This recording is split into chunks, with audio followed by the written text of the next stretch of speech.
লক্ষ্মী পাখিটা, দুষ্ট পাখিটা কিভাবে ঘুমায় আছে।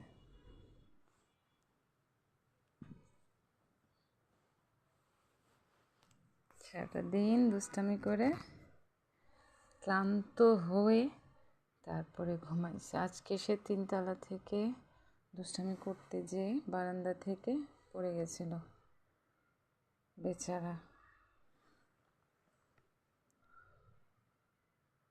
এখন ঘুমায় আছে টায়ার্ড হয়ে। ও বাবা রে, ও পাখি, আমার দুষ্ট পাখিটা, আমার সোনা পাখিটা ঘুম ভাঙে না বাবা। অ্যালেক্স, ও অ্যালেক্স পাখি, এই যে